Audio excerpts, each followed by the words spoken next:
नमस्कार दोस्तों। पुरुषोत्तम मास महात्म्य के 10वें अध्याय की पावन कथा में आप सभी का स्वागत है।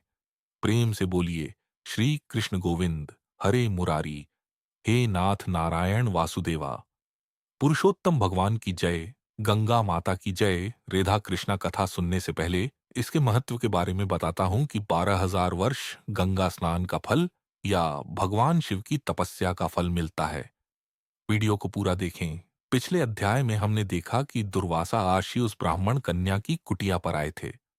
अब आगे महाक्रोधी दुर्वासा ऋषि उस सुंदरी से कहने लगे, हे सुंदरी, अब यह जो तीसरा मास आ रहा है, इसे पुरुषोत्तम मास यानी अधिक मास कहा जाता है।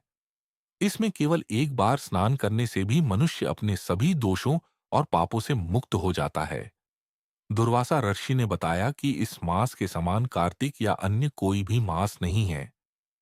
जितने भी व्रत, पर्व और मास हैं, वे पुरुषोत्तम मास की 16वीं कला के बराबर भी नहीं हैं। 12,000 वर्षों तक गंगा में स्नान करने से जो फल मिलता है, या सिंह राशि के बृहस्पति में गोदावरी में स्नान से जो पुण्य मिलता है, वही फल पुरुषोत्तम मास में केवल एक बार श्रद्धा से स्नान करने से प्राप्त हो जाता है। यह श्री कृष्ण का सबसे प्रिय मास है। इसमें स्नान, दान और जप करने से मन वांछित फल की प्राप्ति होती है। इसलिए पुत्री, तुम भी पुरुषोत्तम मास की सेवा करो। भगवान श्री कृष्ण अर्जुन से कहते हैं, हे अर्जुन, मुनि के ये कल्याणकारी वचन सुनकर भी वह मूर्ख कन्या अज्ञानतावश क्रोधित हो उठी। वह बोली, हे ब्राह्मण, मुझे आपकी बात ठीक नहीं लगी। माघ और कार्तिक जैसे पवित्र महीनों को आप कम कैसे कह सकते हैं? क्या वैशाख मास फल नहीं देता? यह अधिक मास तो मलमास है, जो सभी शुभ कर्मों में निंदित है। आप इस मलमास को सर्वश्रेष्ठ कैसे कह सकते हैं? अपनी अज्ञानता और अहंकार में डूबी उस कन्या के कड़वे वचन सुनकर दुर्वासा आशी का पूरा शरीर क्रोध से जलने लगा। उनकी आंखें लाल हो गईं, लेकिन चूंकि वह कन्या उनके परम मित्र की पुत्री थी, इसलिए उन्होंने उसे श्राप नहीं दिया। ऋषि ने सोचा कि यह कन्या अभी नासमझ है, अपने भले बुरे को नहीं जानती।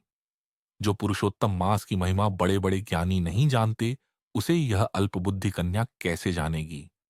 ऊपर से इसके पिता भी अब इस दुनिया में नहीं है। मेरा उग्र श्राप यह कैसे सह पाएगी?